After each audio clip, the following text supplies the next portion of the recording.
قال لهم نبیہم ان اللہ قد بعث لکم طالوت، ہم نے کہا اللہ نے تمہارے لیے طالوت کو بادشاہ بنا دیا.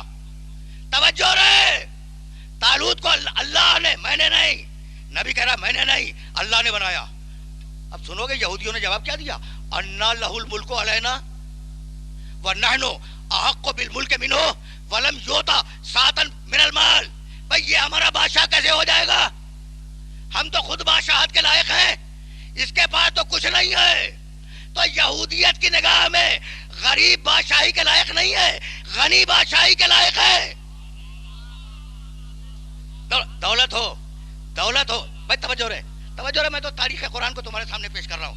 اور اگر یہ بات پہنچ گئی، خدا کی قسم اگر پہنچ گئی تو میرا آج کا یہ سلسلہ فکر، میرا آج کا میسج پہنچ جائے گا. انا لہ الملک لینا، یہ کیسے ہمارا حکمران بن جائے گا؟ بھائی آپ نے ہاتھ جوڑ کے نبی سے کہا تھا کہ ایک بادشاہ بنا دیجیے. نبی کہتا ہے کہ اللہ نے طالوت کو بادشاہ بنا دیا. آپ کہنے لگے یہ تو غنی نہیں ہے، غریب آدمی ہے، پیسے نہیں ہے اس کے پاس، یہ کہاں سے ہم پہ حکومت کرے گا؟ ہم تو خود اس قابل ہیں کہ اس کے اوپر حکومت کریں. لم یؤتا ساعۃ من المال، اس کے پاس مال نہیں ہے. تو یہودیت کی نگاہ میں حکمرانی کے لیے مال ضروری ہے. بھائی سننا، خدا کی قسم سننا، یہودیت کی نگاہ میں حکمرانی کے لیے مال ضروری ہے. اور اب نبی نے جواب دیا بھائی اس لیے اللہ نے اسے بادشاہ بنایا کہ ان اللہ اصطفیٰ علیکم، اللہ نے اسے منتخب کیا ہے. وزادہ بسطۃ فی العلم والجسم، اللہ نے اسے علم بھی دیا ہے، طاقت بھی دی ہے. تو جہاں تین چیزیں پیدا ہو جائیں، اللہ کا انتخاب، اللہ کا دیا ہوا علم، اللہ کی دی ہوئی طاقت، وہی سردار لشکر ہوگا. تو جب سردار لشکر کے لیے عالم اور بہادر ہونا ضروری ہے تو کیا امت کے سردار کے لیے ضروری نہیں ہوگا؟ دیکھو لشکر کی سرداری کے لیے قرآن نے 3 شرطیں بتلائی ہیں. 3، ان اللہ اصطفیٰ علیکم، یہ اللہ کا منتخب کرتا ہے، بندوں نے اسے منتخب نہیں کیا. یہ ایک صفت ہے. زادہ بسطۃ فی العلم، اللہ نے اسے علم دیا ہے. والجسم، اللہ نے اسے طاقت دی ہے. بھائی توجہ رہے، بہت نازک مرحلے پر تمہیں لے کے آ گیا ہوں میں. تو اب جس میں بھی تینوں صفتیں پائی جائیں، اللہ کا انتخاب ہو، علم کمال پہ ہو، طاقت کمال پہ ہو، وہی سردار لشکر ہوگا، کوئی اور نہیں ہوگا. یہ اصول جو قرآن میں لکھا ہوا ہے قیامت تک ٹوٹے گا نہیں. اللہ منتخب کرے، اللہ علم دے، اللہ طاقت دے. اب جب ہم نے مصطفیٰ بندے کو دیکھا تو غدیر میں میرے نبی نے آواز دی، اللہ مولانا وانا مولا المومنین ومن کنت مولا فہذا علی المولا.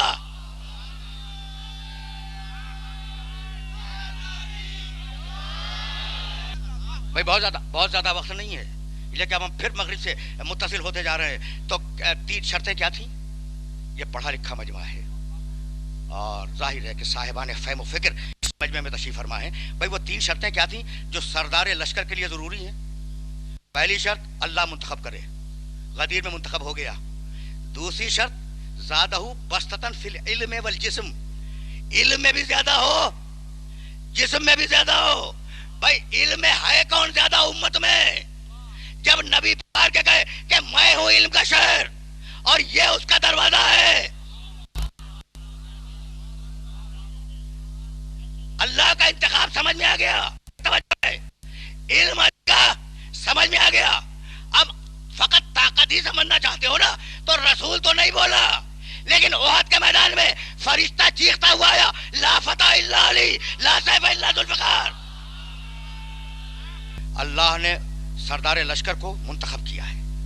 زادہ بسطۃ فی العلم والجسم، علم جانتے ہو، جسم طاقت. اللہ نے اسے علم دیا ہے اور اللہ نے اسے طاقت دی ہے. علم کا تذکرہ پہلے ہے، طاقت کا تذکرہ بعد میں. طاقت بہت اچھی چیز ہے، شجاعت اور بہادری بہت اچھی چیز ہے، لیکن علم کے بعد، علم سے پہلے طاقت نہیں، علم کے بعد طاقت.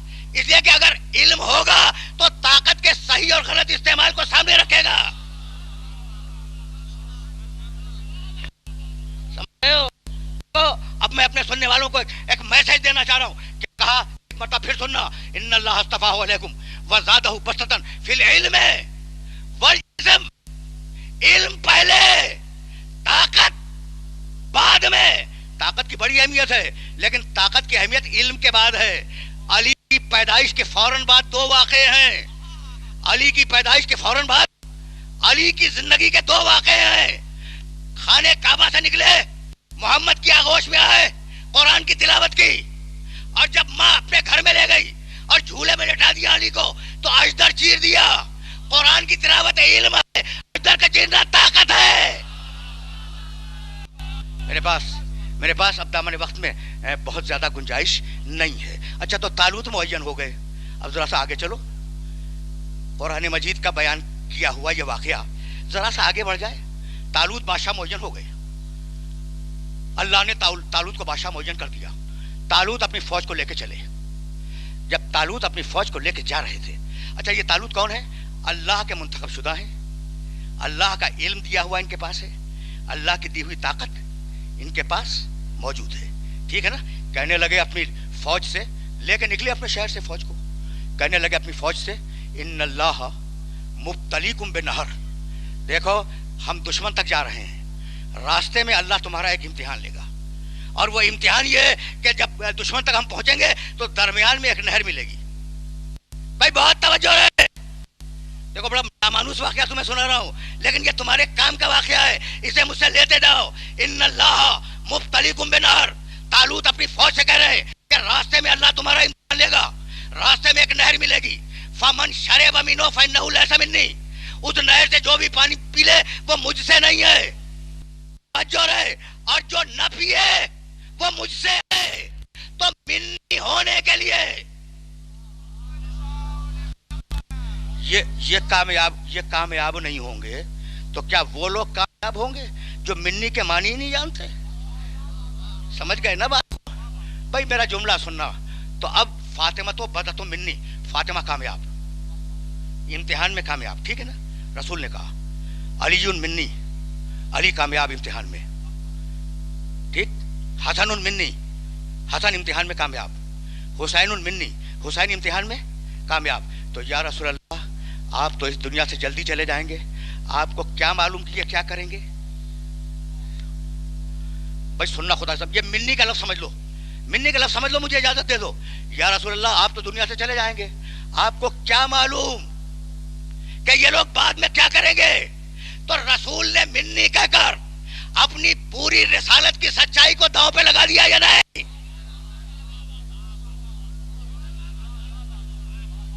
دیکھ رہے ہو نہیں؟ بھائی مقام آل محمد سمجھ میں آ رہا ہے؟ رسول نے ان چاروں کو منی کہہ کر اپنی رسالت کو خطرے میں ڈال دیا۔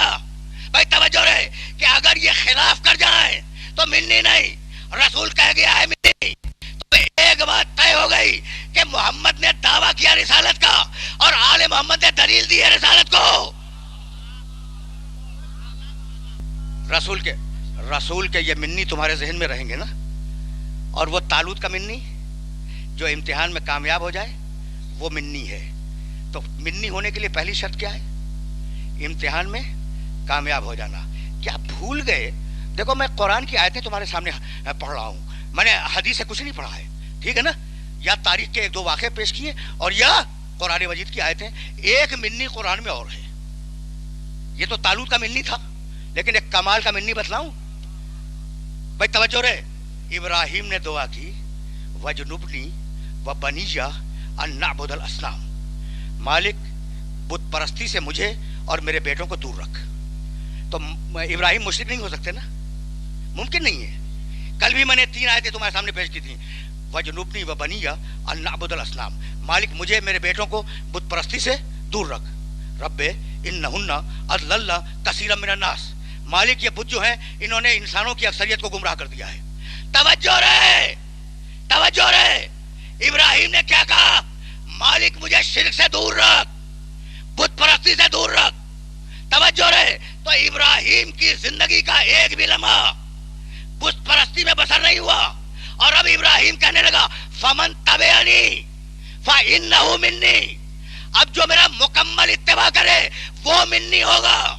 تو ابراہیم کا منی وہ ہوگا جو کبھی بت پرستی نہ کرے، جو بتوں کو سجدہ کر سکتا ہے، سب کچھ ہو سکتا ہے، ابراہیم کا منی نہیں ہو سکتا۔